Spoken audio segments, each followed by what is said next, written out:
heart, you got it. It don't belong to anyone but you. Hey, if that's a question of my love, you got it. Baby, don't worry, I got plans for you. Yeah, baby, I've been making plans. Oh, love, baby, I've been making plans for you. Yeah, baby, I've been making plans. Baby, I've been making plans for my sincere you. apology. I made it.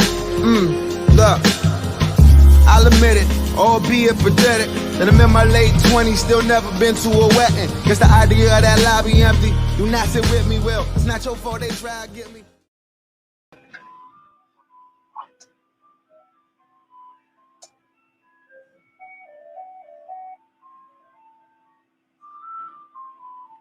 Hey now, what's going on? It's me, Dee, and we are back. Been on hiatus for a minute. Dee has been kind of off most social media, and her show last week, she wasn't here.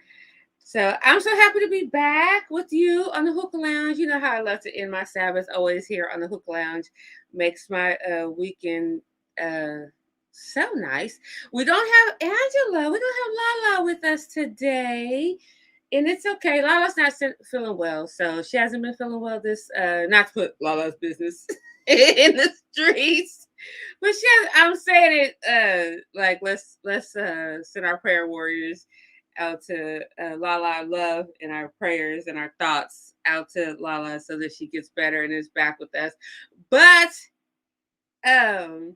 I will be missing her beautiful face. I love looking at her. We got a special guest host with us tonight. My guy, Fam Bam family. We got straight shooters in the house to guest host with me tonight. So I know he's backstage. And let's bring my co-host out with me tonight, our special co-host. Good, there he everybody. goes. Nah, what's good, sis? How you doing? Doing good. I've been gone for a minute, not rusty, you know me. We talked while I've been gone, because you're my guy. Right. It's so funny, we're talking on the phone. When I got off the phone, my son is like, people call you and talk about your book? That's right. I said, yes, I get conversations, I get emails. I was just talking about my book a few minutes ago. Hey, Drunken Chef, I'm so glad you're here. We got Drunken Chef in the house. We talk about marriage and what keeps marriages together. I've been married since the Ice Ages. So this is going to be interesting. I brought you as my co-host so we can get the male perspective tonight. You always give me a Lala's perspective, so we're getting some male perspective. I always wear my shirt and you can never see it. I'm not going to lower it too low because I got on boxers. I did that one day. I was like, ah. So we got the new shirt. I did it again. You got the new shirt. I know, you know I'm ditzy. You know me personally, so you know I'm ditzy. They got the new shirts with me and Lala's face. And they're kind of feminist, so I also did the male shirts for men. Because we're going to start giving t-shirts out again. Okay. We got the male shirts, see, just the Hookah Lounge in there. So men don't want to feel like they're wearing a female Hookah Lounge shirt. So we got those in for you guys also. So, and someone told me they never see me drink on the show. I don't, like, Sunday nights, everyone is drinking, and Dee is, like, taking requests, so Dee's not drinking. Don't really drink on the show too much. I said, we still got Modelo's left from the family getting together. You know, we had Passover, week of unleavened bread, and after a week of unleavened bread, we feast. So I have beers for the boys. Our boys are here, so I said, okay, I'm gonna bring a Modelo out. And we're gonna toast two marriages, people that have been married for a long time. I've had two marriages. When this one outlasted the first one, the husband was like, "Okay, so I've lasted longer than your first husband." Right. We're gonna toast to marriage tonight. I know we got incredible Javier with us tonight. I'm so excited to get him on my show. He's been on G-Lew's show. So we got incredible Javier and we got Big Dev tonight. Also has been on G-Lew show. Such an honor to have both of them on our show. So we could bring them in. G-Lew. Hey, Big D. Big D was supposed to be here, but he has some plans tonight. So we'll get Big D in the our male show we're doing once a month. So I'm gonna toast. I don't know if anyone has anything. I'm gonna toast with my little Modelo to marriages. We got the nasty crew in the house. There we go. I usually have water too. Me too. You know I got my water. But since someone said I never drink on my show, so you see me, I have Modelo. I'm gonna toast with my Modelo. So I do drink. I've been trying to tone down that drinking, you know, level head, clear mind all the time. So, hey Monica, my beautiful love. So everyone knows Incredible Javier. I'll let him introduce himself just a little bit, but you know, he's a family and friend to the show. So here we go. We got Incredible Javier. Hey everybody, much love and thanks for having me on today. I'm glad to be a guest here and ready to chop it up. Yes. On, And we know Straight Shooter, he's part of our male panel and my co-host tonight.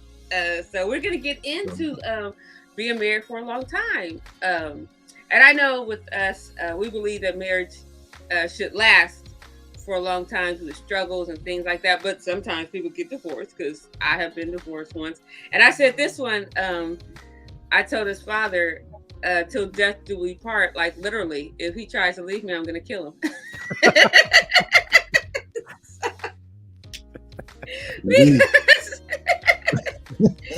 And, you know, and I am a stone cold killer if you read my books.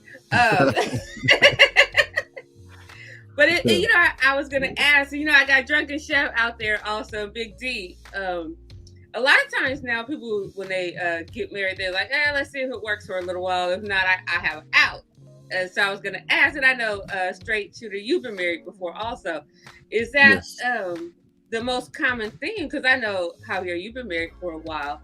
Drunken Chef, Big D has been married for a while. So what is your take? Is that how people are going into marriage these days? And I got questions, but that was the first thing that just popped into my head. Is that like the common thing, or do you think like marriage, you know, are we taking marriage seriously like for life, or is it like a test run, like on a Tesla? Man, you talking to me, sis? Both of you guys. Okay, I guess, man. So I'll go. I think people do go into marriage with good intentions, but when I say I got lucky, I mean it. I got lucky, because if I were to give somebody advice, I would say get to know the person first, right? Like really see if you have that bond. I didn't do that, but that's what I would do, right? Like I would give that advice. I got lucky that me and my wife have so much in common, and that we enjoy each other's company. Because there are times where people go in there with good intentions, think they could spend the rest of their life with that person, but then they actually start spending time with them, and then they see like maybe we're not as compatible as we thought we were. And so I don't think that people are like, let's try it out kind of thing. I think it's like, yeah, they can see themselves with that person, but then when I'll give you an example, and it's kind of crazy, and I hate to bring up like old school like jail shit, right? But I remember when I was a kid, I thought I could spend years in jail, and I ended up spending a few years in there, right? And I said, yeah, I could do the rest of my life in here if I had to. And I knew you had a keister, but when it came time to do it, I was like, I'm not with that party anymore. And that's when I kind of realized, yeah, I don't want this. You know what I mean? And I think that's how the way it gets. Like sometimes you think this is gonna be for life. I'm gonna be with this person forever, and then when you really see, when it really comes down to like forever, could seem like a long time to a lot of people, and they're like, yeah, I don't know if this is gonna work out. So that's just my take on it. Yeah, and that getting to know each other thing, you hit that on the head. I know a lot of people started dating their significant others that they're married to at the same time I started dating the husband, and they got married so fast. Like we didn't. We stayed friends because I'm not going to speak on anyone's relationship, but you really have to get to know somebody before, you know, when you jump in, because like you said, once you start getting to know each other, you're like, I don't think we have a lot in common. I don't think I really like this person. uh, you started to drift apart because you really didn't know who you were about to settle down with. And some people get married because they get children come into play. Yes. That's it right there. Ultimately, I say, I'm sorry, go ahead, Dick. No, that's on you. Yeah. Ultimately, it's like, what is the mindset? And you brought up a good point too. What is the motivation? What is the motive? What is pushing the agenda for us to get married? Is it that I come from a family where family is strong? I've seen strong marriages, and that's what I want to pursue. I want to have that partner so we can continue in this legacy of strong family. Or have I laid up with somebody? We didn't got somebody impregnated. You know what I'm saying? I got 2-3 children now, so might as well do the right thing and go get married, or consider the right thing, get married.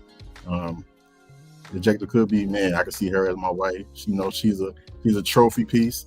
I'm in this type of work right here, and I need that type of imagery beside me. So everybody got their motive and motivation. So it just depends on who it is.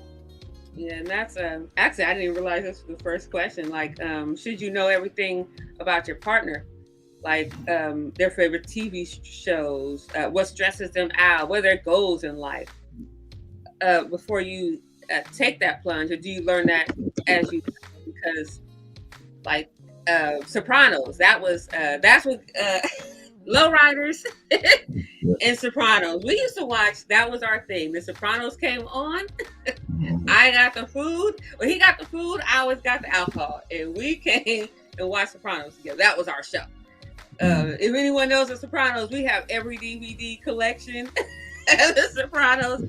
So that's what brought us together: loving Lowriders and watching the Sopranos. And do you come together like? And we hadn't really talked about our goals yet. Like that didn't come far into the relationship. So do you plan that out, or do you hey Vanessa, or do you figure that out as you go along? Because in the beginning you don't know what your stresses are, what stresses somebody out. And I know with everything that you guys go through, Incredible Javier, somebody has to not be the person that's stressed. So you have to learn where is the stressor. And I think, oh my bad, sorry about that. No, that's for you. I was gonna say, it's a trip because with my wife and I, the way we kind of operate is there isn't one person who's just the solid. I'm gonna be stress free forever at all times. I mean, it's kind of we are kind of there for each other when the other one's vulnerable. There'll be times when I'll be like, damn, I can't take this shit, right? And she'll come in like, hey, it's gonna be all right. There'll be other times where she gets a little stressed out, and I try to come in as best as I could. So I think a lot of it's just knowing like what your spouse needs. So that's one thing that I try to do. I try to look at, okay, because sometimes life is rough sometimes, right? And I try to do my best I can to alleviate some of that stress and some of what's going on, and sometimes more successful than others. But I think at the end of the day, she knows that that's what I'm trying to do, and I know she does the same for me. And there's times where we kind of calm each other down. And one thing that I know we're good about, especially like if we're at a disagreement, is apologizing. I'm not too big to say I'm sorry. Like I don't care. Like yeah, if I messed up, I messed up. It is what it is, right? Like, hey, right. My bad. And she's the same way. If she does something and she's like, hey, sorry, I'm like, yeah. And it's like you could be mad for a little bit, but you're gonna have to accept that apology. You can't be like, does it make it? Like, nah. Yeah. Listen. Does that make it easier? Because that's for me. Like when I realize I messed up, like I don't make a big deal. I'll be like, ooh, my bad. Like can we move on? Let's not have a long conversation. Does that make it easier, like in a relationship? Because I don't want to talk about how I just messed up. I see a lot of people just come in. I see Vanessa. I see Denise. I saw Cholo Trucker, that's the most interesting man in the world, Cholo Trucker. But does that make it easier to, because like with me, like we don't have to say, we don't have to talk about it. I messed up, my bad. Let's move on. Does that make it easier in a relationship to not have to dwell over, like you get it, I messed up? Or do you like to I see you, Steven, do you like to like talk it out to get a resolution? I think it depends on the situation, and there's times where I don't understand exactly what she is going through, but she does express how she feels, and that's what I take into consideration. Like, okay, all right, this might not make sense to me and the way I think, but it's obviously having some kind of an effect on her. And my whole thing is I don't want her to feel like that, right? So it's like if I made her feel like that, then yeah, it's time for me to apologize, and I'll say, and I'm not gonna do that again, right? So for me, it's kind of like, if she wants to talk about it, I'll talk about it. If she doesn't, we can move on. Especially if I fucked up and she doesn't want to talk about it. Hey, we don't have to, right? But if she does, like, yeah, I'm gonna hear what she has to say, and then I'll try to. But I try to say my point and it's sounding argumentative, then I'll just be quiet, because I'm like, all right, I know I messed up, and I know this is how she feels. I'm just gonna let her, right? Let her say what she has to say. Yeah, that's I guess I don't work on a lot of emotions. It's very rare. So when the woman does get emotional, it's time to like kind of listen to, like, what is she emotional about? I see you, S.A. Benny. Steven says, oh, Steven, are you the one? I do have I think it's Steven. I do have I got a Modelo. Steven said, everything is cool when love is brand new, because you're learning me and I'm learning you. And it is, that's the honeymoon stage. And I always say, especially like the first year of marriage, I always say that's the roughest year of marriage, because you're really trying to, everything was fun and we're dating and everything is cool. And then you move in together and now you're learning with someone's, that was me. Like I live a particular way, and then you have to learn somebody's flaws. Like you really get them when you get married and move in with someone, and then you get the real them. And that was for me. When someone gets married, I was like, oh, if you can get through that first year, learning their quirks, or when before you get married, and you can ask your husband or your wife, and they'll say, I'm fine. Oh, that didn't bother me. But after you're married, oh yeah, that really does bother me. And you get that in the first year, like, that never bothered you before. That's that honeymoon phase where, oh no, nothing bothers me. And whatever you like, I like what you like, until those I do's come. So I always say, work through that first year. If you can make it through that, hey, Keisha, if you can make it through that first year, I think that's when, and I guess they say 7 years. I guess you get that 7-year thing. I don't know. Did anyone get a 7-year? Is anyone at 7 years? Yeah, my wife and I, we've been together it'll be 20 years in August. We've been married for 15. So yeah, and you know what else I just wanted to add to that is it is good to get to know them, but also I would say look forward to, because everybody changes. You're not gonna be the same person that you were 10 years ago. So look forward to seeing that person's growth also. That's and that's where I'm at in my life. I look forward to seeing, like, Rosie's way different today than she was when I met her, and I'm way different also.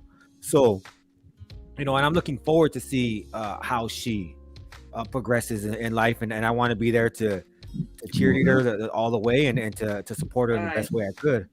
That's right. Oh yeah. And that changes, and if you don't change, like I have a bunch of things I wrote down, but if you don't change with your partner, you'll grow apart. Because especially you said 20 years, in 20 years you grow up. And now I got married at 17 the first time. And if you don't grow with your partner, and that's what my first husband said, I always knew that you would outgrow me, but you got to grow with me. You have to accept, he was in his 20s, I'm only 17. So you have to continue to grow. And, as you, like you said, you like to see where Rosie is going. And that's what makes you guys stay together, because you compliment where she's going, and you appreciate where she's going.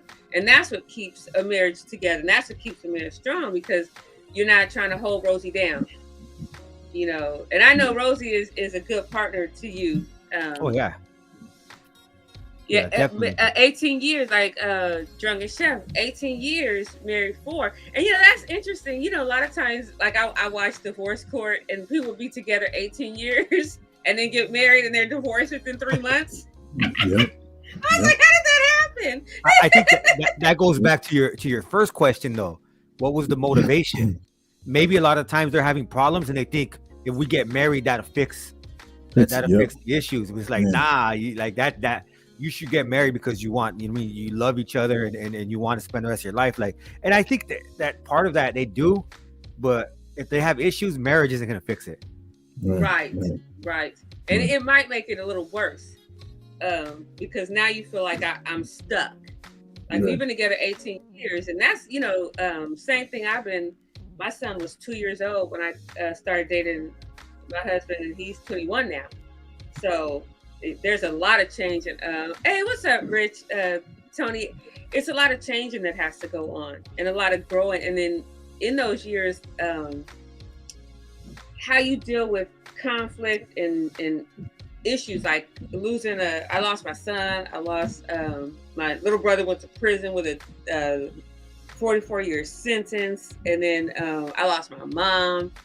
So, and like he's getting ready to lose someone right now. He went out of town. So how do you guys mesh together during those issues? Do you come together or do you go apart? Like when I lost my dad with the first husband, there was no companionship. There was no. It's like people died. Yeah. So if that's how you learn, did you grow together in 18 years? You know, and I love to see marriages that last a long time, because it gives me some type of I like hope and glee, because my mother was married 3 times. Married 3 times. My husband's parents have been married 63 years. We just had an anniversary for them. I had missed one of the shows Lala had did by herself. Those are things like, and I see people in my generation that can still hold strong. That's right. You know, and that's why I was like, I got to get incredible help. I wanted, Big Dad was coming on. There he is. He's been married a long time. Drunken Chef has been married a long time. Salute. And here we go. I finally got you and Incredible Javier on my platform. Right. Yeah. You guys are all family to the G-Lew show, so it's great to have you guys. And you've been married how long, Big Dev? 30 years. I met my wife for 30 years. See? That's and Denise is in here. She's been married, I think. She's been with her husband like 30 years. So this is a show I really, really wanted to get the men in on, because women, like we know, we think that we hold it all together. 33 years, there's Denise. Man. But it takes the fellas a question, and you too, Didi. I think with anything in life, I think things work better and more fluid when things are properly defined. I think many times at an immature level in our lives, many of us can hop in a marriage maybe in the 20s. we don't know how to define things. Some people, you can ask them off top right now, can you define love? And they'll give you, I don't know, they have an in-depth meaning of love. You know what I'm saying? So I'm asking you all, what were the prerequisites for you all? Did you all have an established foundation like a house? What was your foundation? Did you all properly define things? Is the objective and goal for us to eventually become one while respecting our individuality? So just a question for you all. All right. I'll take that first. So for me, I didn't even know who I was. I didn't even know who I was personally. I was 20 years old, fresh out of YA. So I was just like trying to figure things out, and like whatever happens. Right. And like I said, I got lucky. One thing I did know though is I didn't want my kids to grow up the way I grew up. So that's I guess that was kind of the foundation. And I know my wife had a similar mindset, because she grew up like down the street from me, so it was exactly the same. She knew what I was going through. I knew what she was going through, and we said, nah, we don't want our kids to see that. So that was kind of the foundation. And even though we were very young and immature, that mature aspect of it kind of dictated where we were going, and it allowed us to grow, because we grew knowing that. Now at this point, we're well separated from that part of our life. Like we ain't out there doing no crazy shit anymore. So it's kind of crazy now, because our kids are growing up we're still relatively young, so we have the chance to kind of, enjoy life beyond the kids. So I kind of want, not beyond the kids, I should say beyond them, because they're always going to be there, but like outside of the house, you know what I mean? So I'm looking forward to that, because I think that's going to be pretty cool. Give me 1 When they second. grow up, it is nice. Go ahead, Big Dev. Now I'm read some of these comments. Did you like have a set foundation when you guys decided to get married, or did you just jump in? Well, we had to set a foundation within myself first, because I can't be the man I need to be without knowing myself first to be for my wife. You know what I mean. So I think I get an understanding with that first. You know what I'm saying? Become a leader. Instead of a dictator. Be that leader, be that protector, provider. All the above like that. You know what I mean? Within myself first. You know what I'm saying? And then you can be able to lead. By example.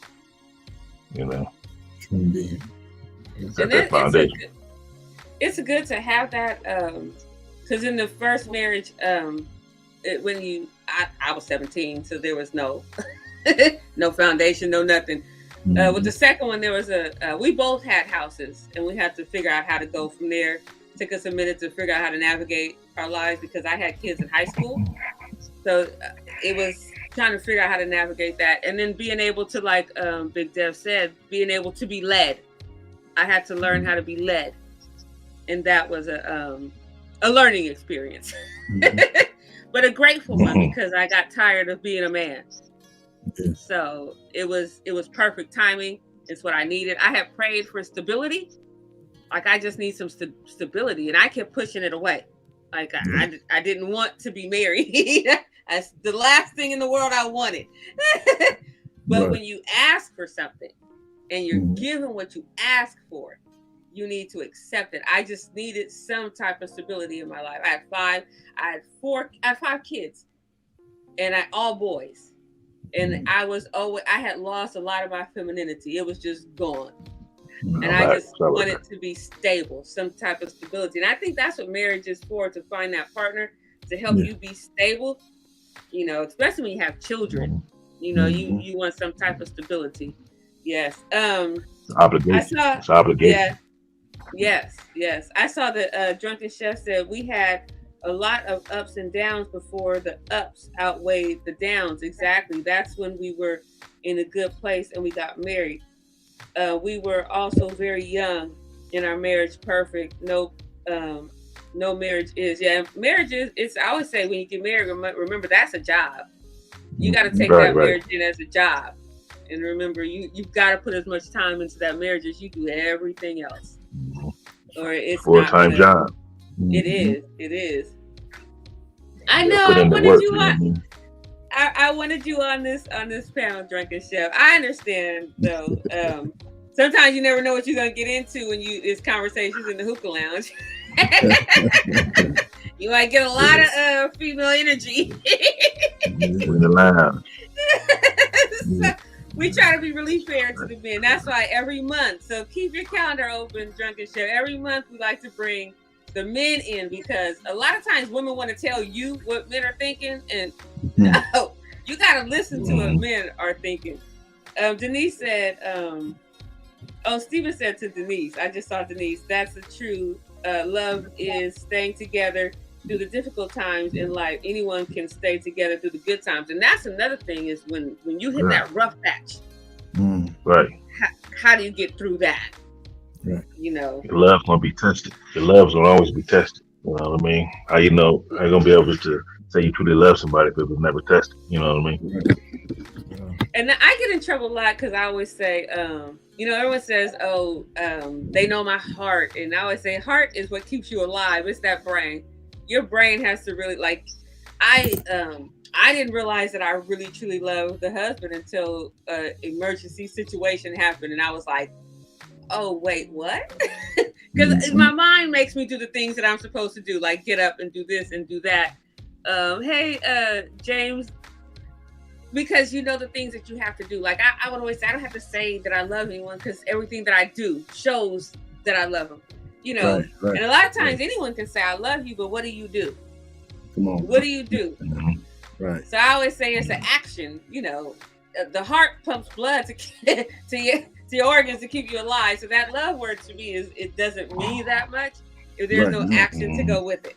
Right. You know, because everyone can love. My dog loves me because I feed him. You know, and I get in trouble with that. A lot of people say, you know, that they know my heart, or it's so much more than the heart. I'm not married. I'm sorry. No, I was just looking at one of the comments. Go ahead. You're my co-host. Jump in. There's this saying that hard trials are necessary to establish truth. You know, once we profess something from our mouth, I love you. You know, like you said, it's mere words until the actions are put forth. The test comes. So, you know, hard trials come. This is what's necessary to establish that truth. And you said this now, make your word bond. You know what I'm saying? And I live by that code. Make that word bond. Yes. And if you don't, it's worthy of death. That's what's up. Yeah. Hi, Darlene. I see. And that's the thing. If we don't really put that into the marriage, then it won't really sustain like 30 years. I mean, that's like, whatever you put in is what you're gonna get out of it. You know what I mean? You got to put in the work. It's like a basketball player. You got to put in the work to be a great player. You got to do the work. You know, same as husband, wife, put in that work. Yeah, I have a question. Like, if you look at your partner's past, like the things they did in their past, does that interfere with the future of the relationship that you're in now? For me, I would say, like, if you get with that person, then you're gonna accept them for who they are, and you don't have to necessarily dwell on the past. Like, if there's something in the past that's gonna bother you, and it's like you're not gonna be able to accept it, I'd say then move on then, right? Like don't try to be like, oh wow, maybe it'll work, because it's not going to. If that shit bothers you, then you might as well just bounce, because 10 years down the line it's still gonna bother you, right? But I'd say everybody has a past. You know, everybody has a past, especially like the way I grew up is like nobody was an angel where I lived, right? So you just have to understand, like, hey, it is what it is, and this person is like I said, they're a different person today than they were then, and I'm looking forward. Right now I'm looking forward to growing old with my wife, because now she hasn't got old yet. I'm getting the grays and everything, right? Like, so I'm getting old. She'll get there soon. I'm hoping, right? I don't want her to look like she's 20 and I'm 70 and shit when I'm 40. Like, what the hell, man? So, but I'm looking forward to growing old with her. And for me, the past doesn't really. I don't know. You know, like, everybody has a past. It's no big deal. Like, it is what it is. Yeah. I agree with that, especially with that statement, growing old. You know what I mean? I like that, because that's me and my wife. You know, we growing old together. You know, so we met in junior high school. You know what I mean? So 7 children later and 11 grandkids later. You know, everything we got to this day, we built it together. You know what I mean? So we appreciate that. You know what I mean? And then to see the change and the growth from what we was 20, 30 years ago till now, it's like, man, the stuff that we're doing now is stuff we should talk about on the telephone when we was kids. You know, hey, I want this. You know what I mean? Now we live in it. So you know. That's so cool. That's so cool. We were just talking. I was talking to my best friend from high school. We were just talking about junior high school today, and like the difference from when you were in junior high school and you're still with junior high school. Like the things we were talking about in junior high school. Well, I'm a writer now, but we were not. We're not doing today. You know, like, so to be with someone. Oh wow! I didn't have a boyfriend in junior high school. My mom didn't play that. I had a crazy Cuban mother. That was not going down. So, but even with the way the world works, I wouldn't want to be married to my first husband being the person that I am today. I think that I've grown so much, and I really like the past. That's just made me think about the past. I like who I am today and don't like who I was in my past. So as I've grown into the person I am today, I really like me. Yeah. You know, And I was, that past thing, it can haunt you. Like when you think of some of the things that you did when we was running wild. Oh, My mom worked back in the 80s, man. My mom worked 10 at night to 6 in the morning, so you know what we were doing. Yeah, I understand that completely, because the way I look at it is I understand the person I was and why I was that way, but it's like that wouldn't be somebody who I would want to be nowadays. So it's kind of crazy. It's like, damn, I look back, I know why I was like that, but doesn't excuse why I was like that. You know what I mean? It's like, damn, like, motherfucker needs to chill. But yeah, no, and I think that, Rosie's, she when I first met her, she had this crazy attitude. She still has a little bit of it. She still, but back then she would snap over and be like, man, calm the fuck down. What's the matter with you, man? Why are you so mad all the time? And now she's still got a little feistiness, but it's not as she's grown a lot. You know what I mean? Right. Oh yeah, that age I think settles us down. Go ahead, Big Daddy. Yeah, I believe in the molding process, right? Like when you get with a person and you try to change that person, they're gonna reject that. You know what I mean? Because they're gonna say, "Oh, you don't try to change me." Instead of try to mold that person to being the person that you need them to be, instead of being the person that you want them to be, it make a big difference. You know what I mean? Like when I was in the streets gangbanging and everything, my wife, she never looked down on me. You know what I mean? She, me coming in the house late at night, out there selling drugs, doing my thing, she never turned her back on me. You know what I'm saying? But the man I am today, she molded me to be the man I am today. Telling me, keep putting in my ear, change your life. It's a different way to do things. Get out them streets, take care of your children. Let's get a house. Let's do this. Let's do that. You know what I mean? So, I love that's that, what I man. believe in, the molding process. I love that for whoever your partner is. I think they have to have that insight to you. They can look at you and kind of see more of you than you see in yourself. And I think it should be vice versa. You know what I'm saying? You probably see something in your wife, and you want to extract the best out of her, man. I think that's one of the missions and goals too. That she should be extracting the best out of me, likewise. And we build each other and mold each other, just like you said. I agree with that. Right. Yeah, for sure. Yeah. And I think that's what gives longevity, when you find a wife that's building you up instead of bringing you down. Especially in your worst times. Yeah, because in the worst times, caught with a gun. Yeah, you're locked up, instead of saying, "Man, you're back in jail again," instead of saying, "You know what? Hey, it's you. You got to change it." You know what I mean? What you gonna do? You gonna just throw your life away, or you gonna change? You got to change it. Right. And then, you hold on to the good ones. James the Judge said, low key, if you ain't got a past, it's gonna be boring. It's gonna be a boring relationship. That experience builds character. It does. But sometimes, like, someone had made a comment about my son. He's 21 and he doesn't have a lot of experience at a lot of things. He's been really sheltered. So there's a lot of things he won't be able to talk about in his relationship when he finally gets married, because it's a lot of things he just hasn't done. He can see walk his tail off, but ain't never been to no gang banging nothing. He learned to do that off of YouTube. Right. So he won't have all the experience, so he will probably have a really boring relationship. I think he went to maybe 2 nothing to talk about nothing. I kept that boy real sheltered. Living in LA, you gotta be real careful. Denise said, she's talking to somebody else. Darlene, hey Darlene, I don't know if I said hi to. Expect the person for who they are, for the good, bad, and wait, let me start again. I have my glasses on. Accept a person for who they are, good, bad. It's about now in the moment that we all count. Yeah, that's true.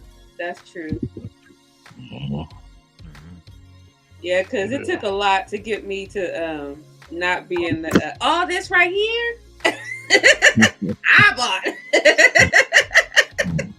So I had to be molded, created. So, and I wasn't giving up on it. Because you know how women can... Go ahead, sis. Go ahead. No. No, finish I your was gonna point. say, you know, our women energy sometimes has to be that flame. It has to be like Yeah. tampered down. But I say it takes a strong man to keep a good woman, because sometimes under that flame and that fire, there's still a good woman there. So Yeah. you just Right. gotta find it.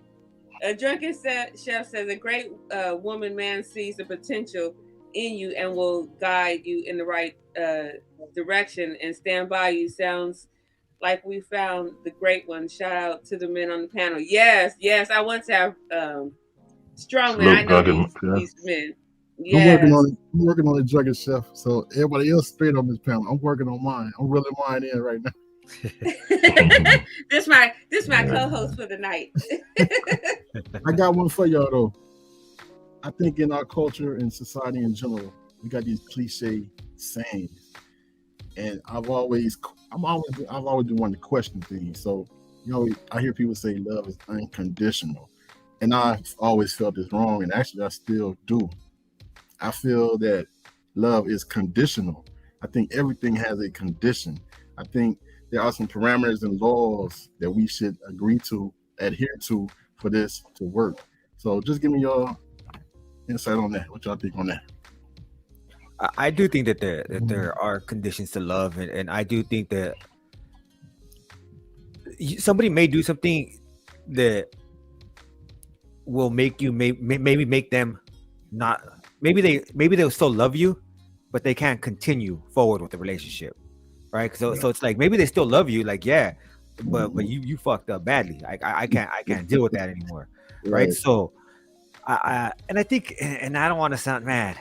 It's I know it's a man panel, and man, I do feel like there's a little bit more conditions to a man in the relationship. I don't know, you know, like that's what I feel. As a man, I feel, because a woman, she'll accept things from her kids and family that maybe she won't accept from her man sometimes. You know what I mean? It's like, oh shit. So I do feel like there are a little bit more conditions to a man sometimes in some relationships than there are to a woman.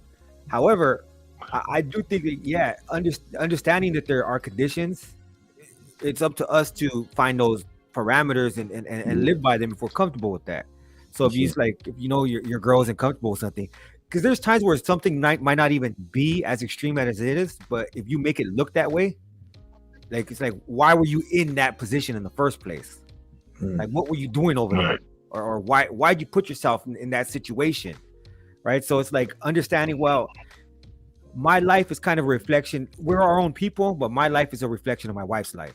Right? So if I'm over here acting a fool and being all crazy, that could kind of be embarrassing to her. And you know, I'm not trying to tear her down or make her look silly or do anything like that. So that's why, you know, you got to check yourself and be like, nah, I'm not going to put myself in a situation where that shit could escalate or even look like something it's not. But I do think that there are conditions. If something were to happen, like, I love my wife, but let's say if I woke up and she was sawing my leg off or some shit like that, I'd be like, hey, I love you, girl, but I'm gone. You know, like, I don't know if I could sleep with you in the same room with you anymore. Right. Yeah. There's So conditions to that. You're right. Yeah. Yeah. Oh, Yeah. I believe as men, you know, we all got our own core beliefs. You know what I mean? Every man run their household different. You know what I mean? And I believe love is conditional too, you know, because in some cases it can be unconditional, but I love my wife no matter what. You know what I'm saying? No matter your weight size, you know, you lose it, whatever's going on, I'm gonna still love you the same way. You know what I mean? But I think though, that as a man, as a leader of the house, you know, the condition, like Cricket was saying, the conditions on us is stands out a little bit more. You know what I mean? Because we looked at as not, I won't say the higher authority, but, you know, we're the men. You know what I'm saying? We're the kings of the castle. You know what I'm saying? That, you know, wherever she's weak at, that's where we're strong at. You know what I mean? Wherever she can't make that decision, we as men got to step up and make that decision for her. You know what I mean? That's what they look for. You know what I'm saying? A woman ain't gonna submit to no man she can't trust, and the man that can't lead. Oh man, you know what I'm saying? So I believe that, you know, it can be conditional, unconditional. It depends on the man, and depends on the, you know, the character of the marriage or relationship. Come on, bring it out. You hit that on. A lot of times when men don't understand why she's the way she is because a submissive wife is a perfect wife. And if you can't understand why she's the way she is sometimes, she doesn't trust you. She can't submit to you because she doesn't trust you. She doesn't think that you're going to lead your family in the right direction. Sometimes she's not the big mouth you think she is. She's afraid you're not going to lead her in the place that you guys need to go. So sometimes that's why when you hear that woman being loud and obnoxious, or you're wondering why she's not submissive to me, you got to ask yourself, have you gambled away the mortgage? Have you sold the car and not, what decisions have you made that she constantly is not trusting you to lead the family in the right direction? So sometimes that's why you get that. That goes back to defining. Big Dev talked about defining self to be able to provide and protect. I think many times people don't know that word. That word submissive or submission to many women is a scary word, or a word of belittling, when it's really a beautiful word if they understand. To me, if they understand. So, what's your take on that, D? It's like security. You know what I mean? It's like I say, like whatever decisions that she can't make on her own, and she needs some help, she needs to trust that my husband can make that right decision. It could be something simple as, having people coming over and spend the night. You know what? I got to ask my husband first. You know what I mean? Or, hey, I got to do something this else. I got to check with my husband. I got to do this. I got to check with him. I got to check with him for that. Not everything, but, a lot of the times, she's going to be looking for you to make that decision, make that right call. You know what I mean? And hold you against it. If something go wrong, she's going to hold you up to it. And you got to be a man to take that criticism if you fail. Like, hey, you fucked up. You dropped the ball on there. You know what I mean? So I believe, that every woman, my wife is a submissive wife. You know what I mean? And she's a leader too. She's independent. She's strong. You know what I mean? She don't take no shit, and she can lead too. You know what I mean? So it goes kind of both ways. You know what I'm saying? It does. And a lot of times, men don't realize women, like I said at the top of the show, I got tired of making all the decisions. I got tired of being the man. I got tired of being strong for everything. We get tired. And we want to look over and say, should we do this? Should we make this decision? Help me out on this. We get tired. I know we were raised to be strong because a lot of our women are single moms, and your mom may have been a single mom, and she raised you to be a strong woman and to do this and to that. But we get tired. We get tired, and we want to be able to look over for assistance. You do, right. And a lot of women do, and it's been a pleasure to stop being the man of my house. And I had to happen in the house. I used to have to keep a weapon. I had a 45 or a 9. I haven't had it in about 9 or 10 years because I have 5 sons. If you break into my house, what was I supposed to do? Now I can sleep with no problems. You're not breaking in this man's house. You're not taking nothing. No low rider sitting out there. You're not taking nothing. Nothing. Everybody on the street knows this is his house. Don't come out that gate. Don't take nothing. I can sleep fine. I don't have those worries. And that's what a woman wants that. And most women that say, I don't want a man yet. That's 90% of them are not telling the truth. It's just not true. You just haven't found one that can provide you that security that you're looking for. That's me keeping it real. Right. Something happened, drastic happened, and you put something on the table. You want your man, boyfriend, husband to say, you know what, I got it. What? That's security right there. Something happened, your car break down, something, I got you. I got it. You know what I mean? Don't worry about it. I got it. That's take that stress level off. You know what I mean? Instead of saying, my car broke down, well, shit, how you gonna fix it? I don't know what you're gonna do. The stress box now. You calling AAA, you get overcharged. How many times I got overcharged for having my Suburban fixed? It changes everything in life. It just does. I like my car door being opened. It's the little things. Well, what the trip is, I wouldn't say my wife is too submissive. She's too submissive. I say she challenges me, and I challenge her. I say we're more of a partnership. Everybody has their own way of doing things. That's the way we do it, right? But one thing I will say is, if somebody has to put their life on the line, it will be me. Sure. Right? Like that's non-negotiable right there. So it's like if somebody has to put their life on the line, it's like I'm going. Like I don't care what anyone says, I'm about to take this risk. And I think that's when everybody knows, like that's when they have to fall back, because that's when I'm not gonna like, nah, I ain't playing with that shit. Like if this is a real risky situation, I'm gonna have to be. And I think that's part of the, because I would say I'm real new school on a lot of stuff, but with that, like that's where I'm real old school with it. Like nah, like Right. if something comes down to it, I'm gonna be the one that goes out there. I'm gonna be the one that, and if something happens, you guys went for safety, but I'm gonna fight until I think you guys are far enough, safe enough to make sure. Javier, I wouldn't even say that's old school though, homie. You know what I'm saying? I would just say that's the nature of the way things are. Yeah. The way nature, Yeah. that ain't old That's school. how we brought up. Yeah. That's the way it's supposed to be, man. We just kind of, I think things have been socially engineered away from the nature of how things can easily be more progressive and productive, but that's another concept. I don't even like my wife to answer the door. If somebody knock on the door, I got it. I want to answer the door, right? Because I'm the man of the house.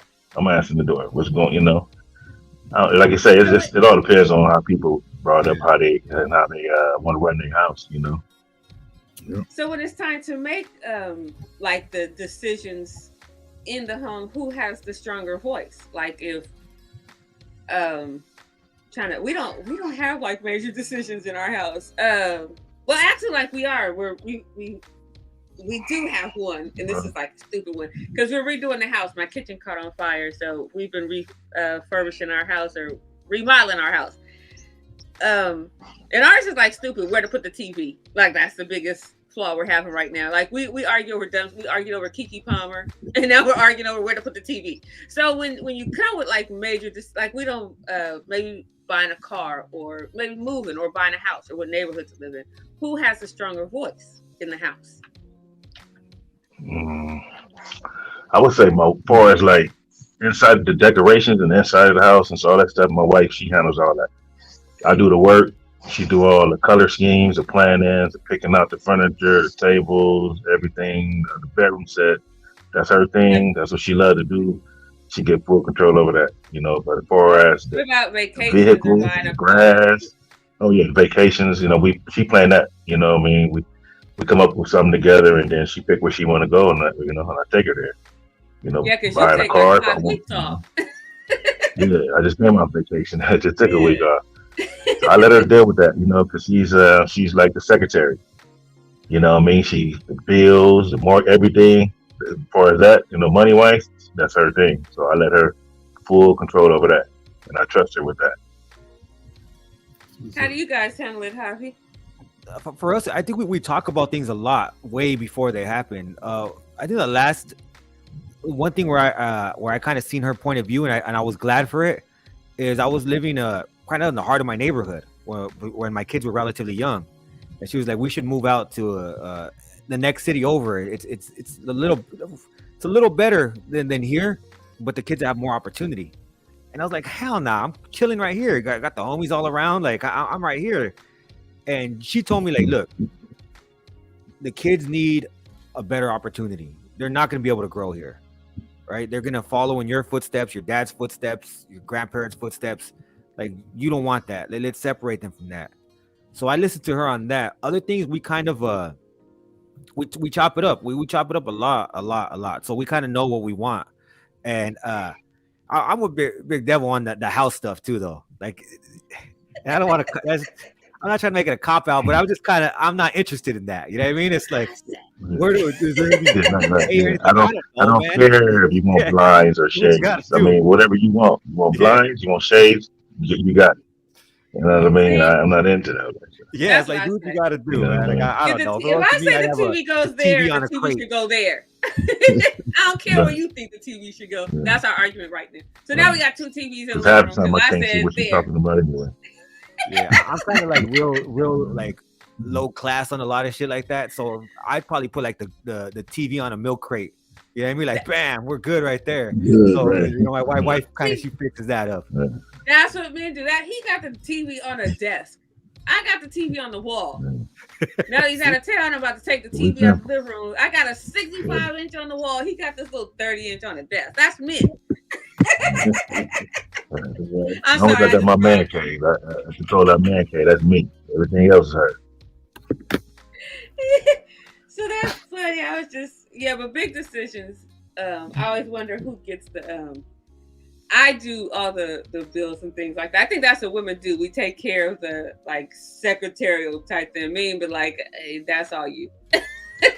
You got that. Mm-hmm. But some men take ownership. Like they want to know where every dollar is going. Like, so I just haven't met one. I think my dad was like that because my mom was straight from Cuba, so he was doing all that. Oh man.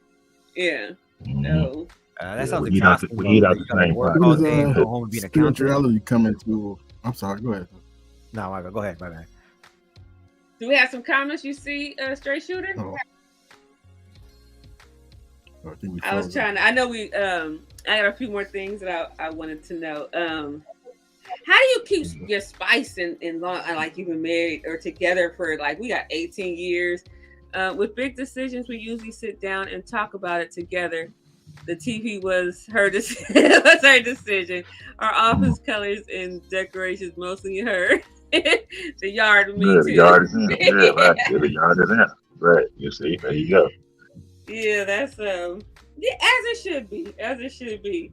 How do we keep our the spice in our marriages? Like when you've been married for so long, 30 years. What's up, DJ Maniac?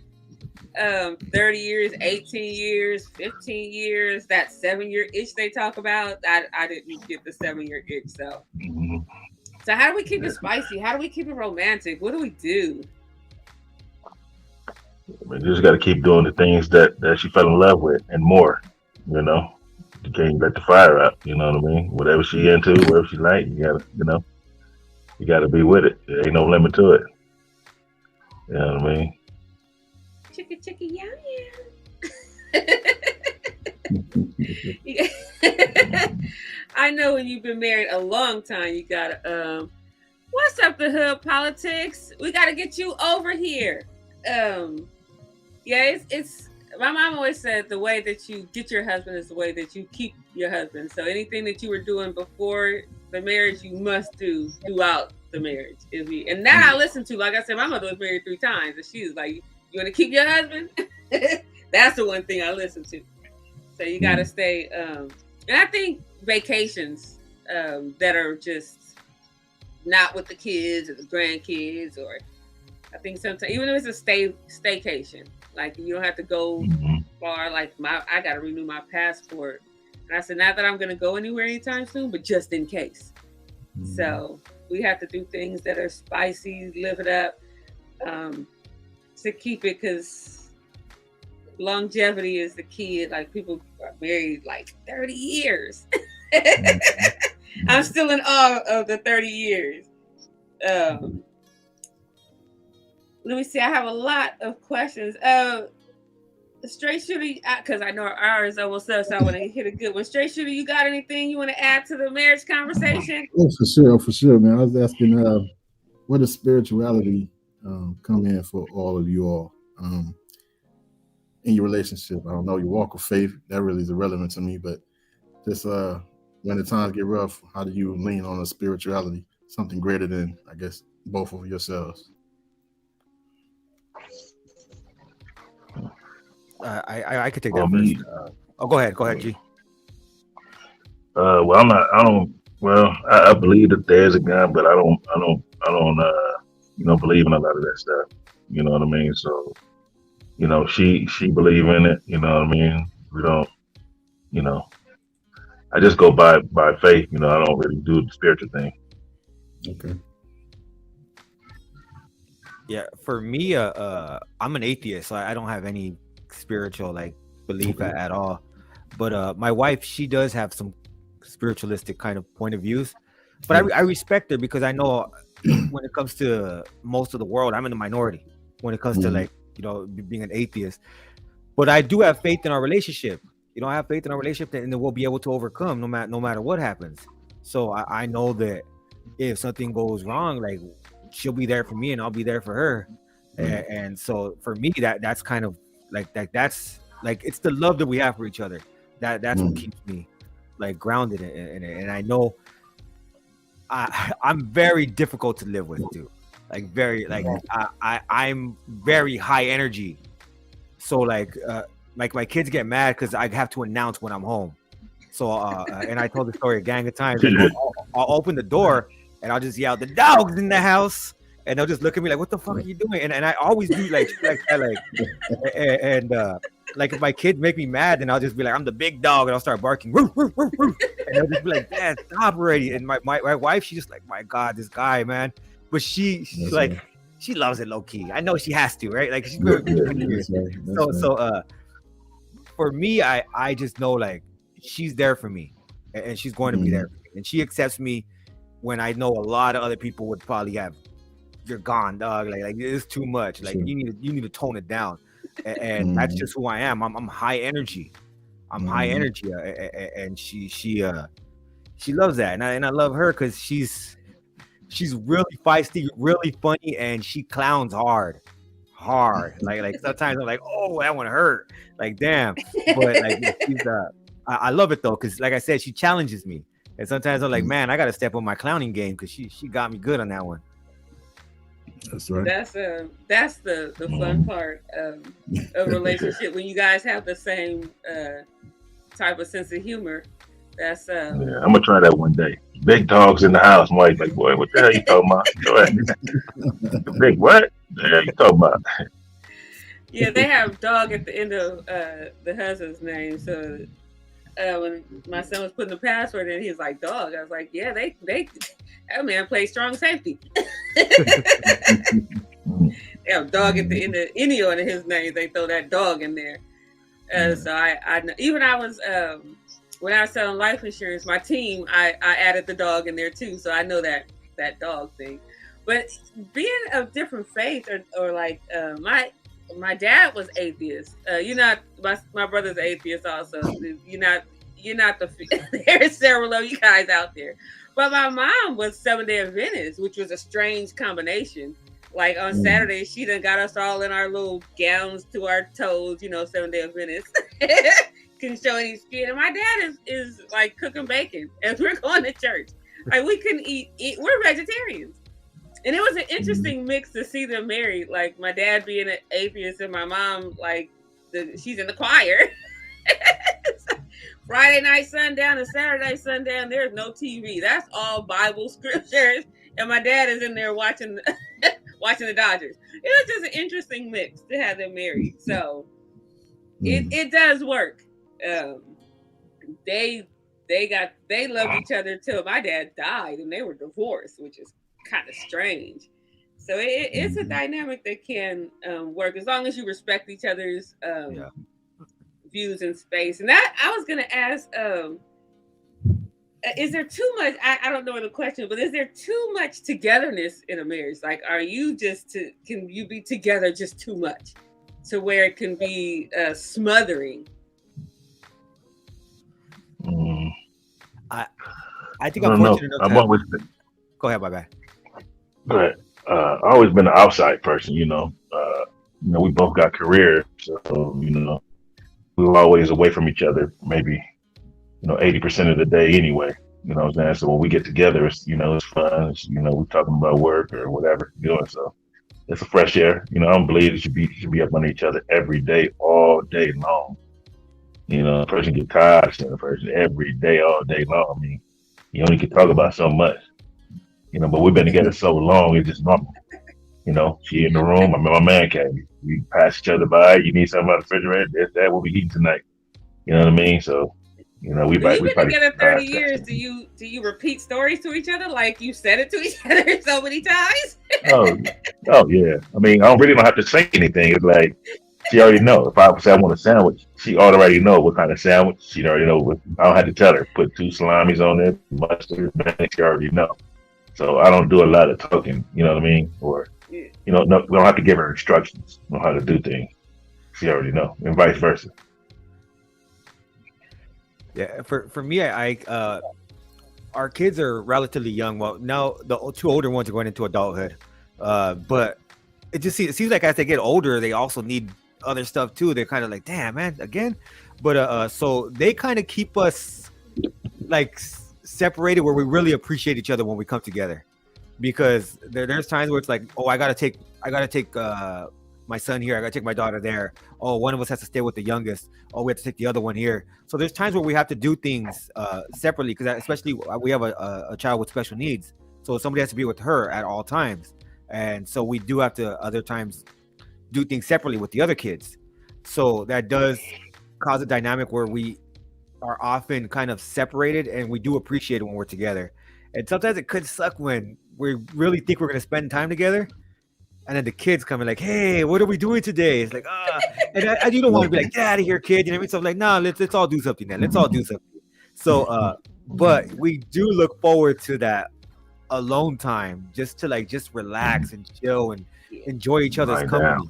So yeah. So when it happens, we're grateful for it. But it just, I can think right now, because our kids are in that growing stage, that it's just a little difficult to get that time. But we are grateful when we do. Yeah. That's I couldn't be with someone 24/7. That was in our prenuptial agreement, that you keep your friends, I'll keep mine. I need my free time, my spare time.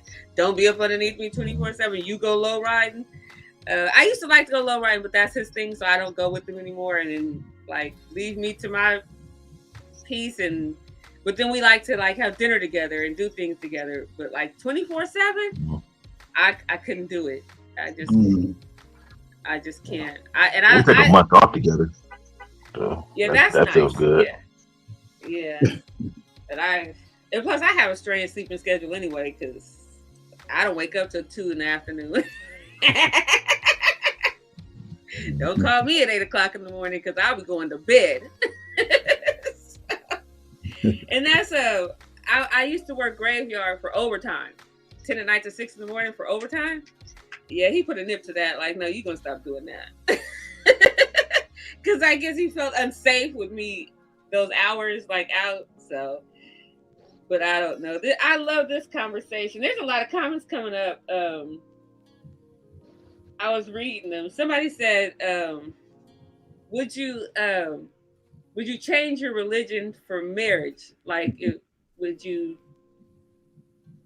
And that I thought about it. I said I did.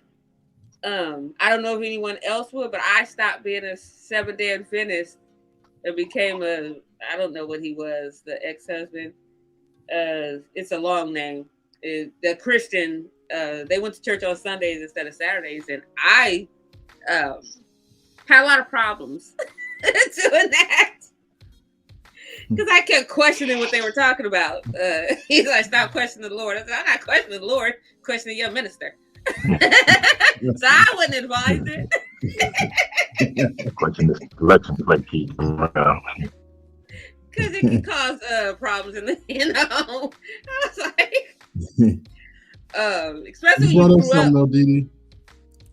You brought up something. You brought up the friend situation. Let's talk about this, the platonic friends. Now, I'm a realist, man. And if my wife banging, she beautiful. Am I about to let her just go ride, or well, not let her? Because is it best practice for to have platonic male friends? Now, my wife or whoever she may be, she's gonna be beautiful. My past women have been beautiful. Why would I allow my beautiful woman to go out with a man? Me just like dick on hold, fool. Shit, nah. Nah. You want so I want to ask, what's y'all take on that? To answer. What's y'all take on it? Well, my wife got a male best friend. I didn't like it at first. I got a female best friend. She don't like it, you know what I mean? But I respect her. I respect it, you know what I'm saying? Like I said, I can't change that, you know what I mean? I can't come in here and say, oh, you can't go see him, or you can't talk to him. I did in the beginning. I was on it. I'm not, you know what I mean? Like, nah. Fuck that. You ain't have no male best friend. You know what I mean? When I was running the street, you know what I'm saying? I'm living by the code. Ain't no male friends, I'm the only male friend you need. You know what I mean? But that didn't get me nowhere. You know what I mean? It made me feel controlling. You know what I mean? It made it look controlling. It was controlling. You know what I mean? It's like, you got to give her that space. You know what I mean? And but it's cool now. I think my wife and I share a lot of friends, the same friends. Like my boy James, he's in the chat. He'll like text my wife if oh, what's Javier doing, or if there's something. And I texted his wife last time because I wanted to get him a gift, right? So I was like, so that kind of works out when it's like I want to get him something. I don't want him to know though. So I had to text his wife and like, hey, would this be cool? And then she's like, yeah. So for us, and I think it goes back to something I was saying earlier, where you can have someone of the opposite sex as a friend. It's just that you can't push that shit to a level that's uncomfortable, right? So, and you can't put yourself in a situation where it can even look like it's something it's not. So me, I wouldn't be like, you'll never catch me hanging out at a club or a bar with one of my homegirls, like just chilling. Yes, like all hugged up. Like, nah, you ain't gonna see that. And you ain't gonna see my wife do that with her male friends. But they could chop it up. Like I have homegirls that I chop it up with, and I respect them as people, right? Those are the homegirls. Those are people. But I wouldn't pursue it and or push it in a level where it's gonna be uncomfortable for my wife, or where it's gonna look a certain way. Like, nah, I wouldn't do that. And I would expect this, the same from her. Yeah, you gotta trust her. Like, I ain't finna come up on the phone that night. Calling my homegirls, calling my phone 10, 11 o'clock at night. I gotta answer to that. Like, who's that calling? Well, why is she calling this late? Like, they already know. I wouldn't even answer no call. You know what I'm saying? Whatever, something like that. So. Yeah, that's true. It's a trust issue. There's friends times. Like there's times where your friends after that, it's like, hey, like you said, your homegirl texts you at midnight, like, hey, what are you doing, girl? Like, chop it about this tomorrow. Like, nah. Yeah. That's what I said. You come change my break. And a break. No. Take it to the shop. Yeah. Because I always say I would get G-Lew in trouble one day because I always text him like 2 or 3 in the morning and like, because that's when I'm wide awake. I was like, I gotta stop doing that. I can't those are my stomping hours, but it's really interesting because my husband has to deal with I did stop hanging around. Like I had the cognac cigar crew, like after work we would be have cigars and cognacs, and my homeboy, who was my best friend, said, where's your husband? Why are you here? Only people here that's a female is you. So that I stopped doing. My son used to drive because I'm having cognac. So that I have to pick and choose. You can't be going to the bar anymore with your homeboys. You can't be going to the games anymore with your homeboys. That's what your husband is for. But as far as my male friends, he doesn't really trip. Because G-Lew, if I'm talking to somebody, if I'm texting, like I'm in the middle of texting doing something, he's looking like, okay, that's G-Lew. Because that's her brother. She doesn't really care. Or like when you came by, he doesn't really care. Because he can say, I trust her. Right, he doesn't have to trust him. He trusts me. Because I'm not trying to die tonight. Along with the trust, though, comes the mindfulness. Even when I met you, Didi, you invited me to where you all dwell and reside. I made sure I paid respect, even though I didn't, make sure he know. You know what I'm saying? It's all love, it's all good. And I said, next time you got to come in for dinner. He had just had, we had just been through a situation that I'm not going to share on here. I told you what happened. Because that's his personal business. Yeah. But, come in, you could have a drink. You could roll up if you roll up, because that's his favorite pastime. But then he's not really he don't care. He told the doctor, so he don't give a shit.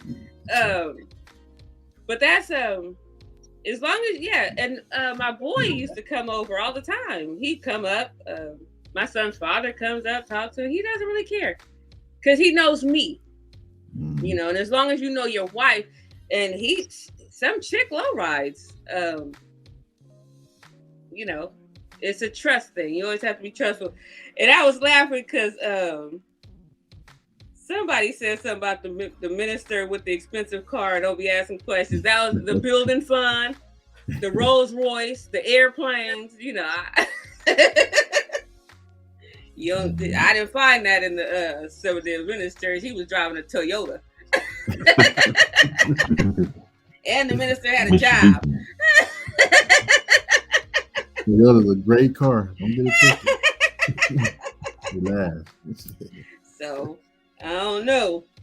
I found something a little different in them other everyone we went to. Every time he took me to another one, I was like, let me stop. Because they even put your name on the board to talk about how much you put into the building fund. That's embarrassing.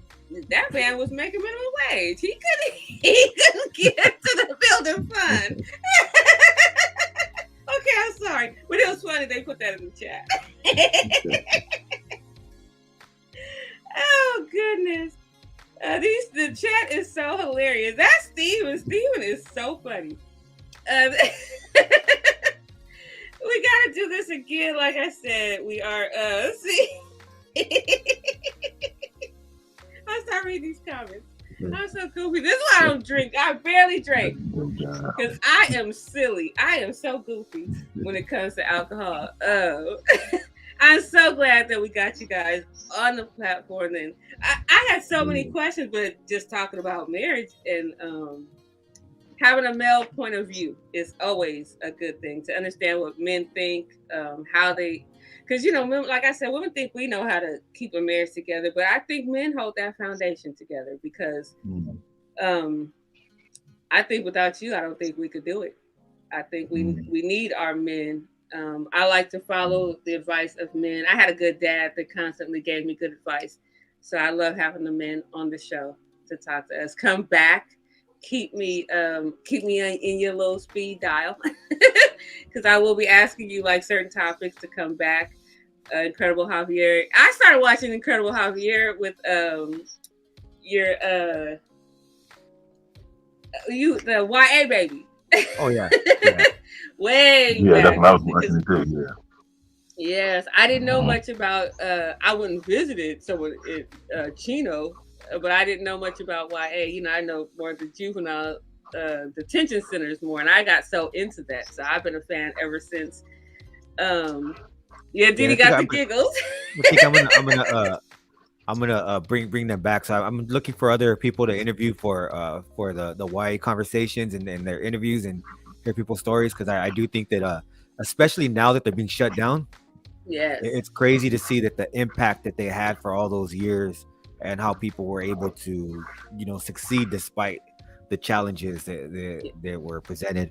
So yeah, I'm definitely looking for more times to do those interviews, because I know there's a lot of stories out there that need to be told. Oh, definitely. And then I know some people that left the juvenile and ended up in youth authority, also, that they have horror stories going through youth authority. And then you have your cartoon. When is your cartoon coming back? I am working on the script right now, so I think I'm about, I would say, halfway done, maybe even 2/3 of the way done. So I'm like on the final acts of it, and after that, we're gonna start animating it. So that I'm working. James is working on it with me, and we're trying to change the animation up a little bit to make it look a little more fluid. So we're working on that right now, and the script is good, and we're probably gonna do instead of another series. We're going to do a second part of it. So we're going to do a part 1 and part 2. So, and that's going to complete that storyline.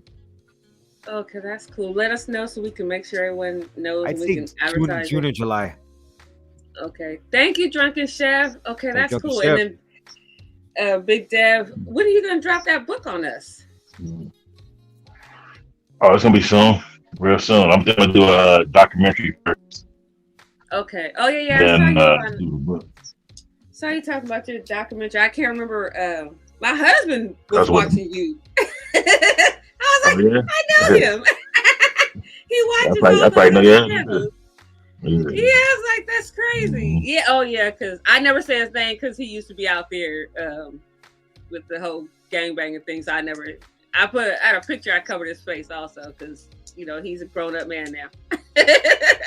So we don't like his.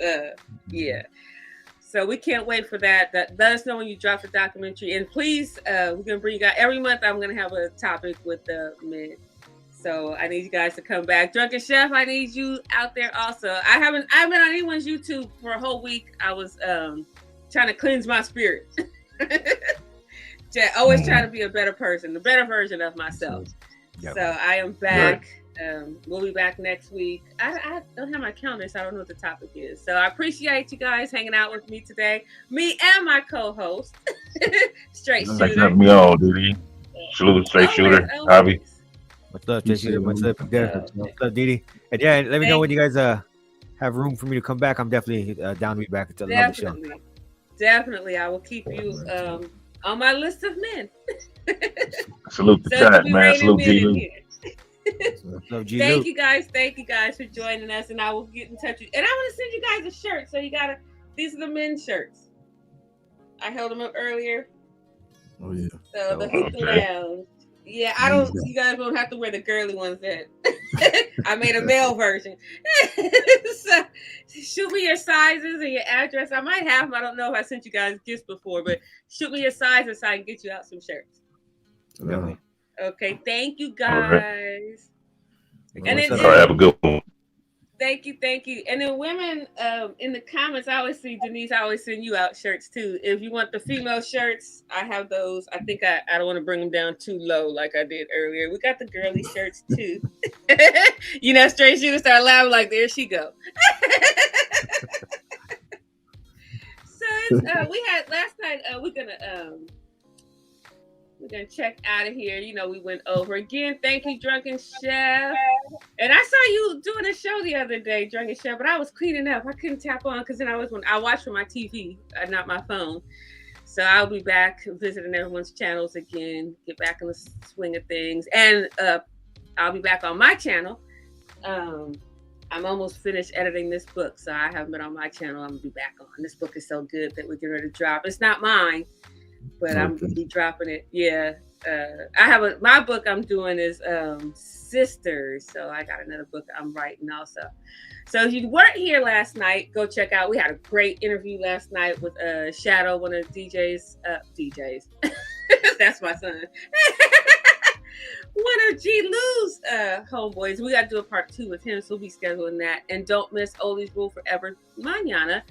And that is the show where I will not be drinking this beer, so I won't be giggling while I'm taking requests. So G-Lew dropped that video so we could say buenas noches to everybody. And thank you for, let me put everybody's links in the chat while we watch the video. My heart, you got it. It don't belong to anyone but you. Hey, if that's a question of my love, you got it. Baby, don't worry, I got plans for you. Yeah, baby, I've been making plans.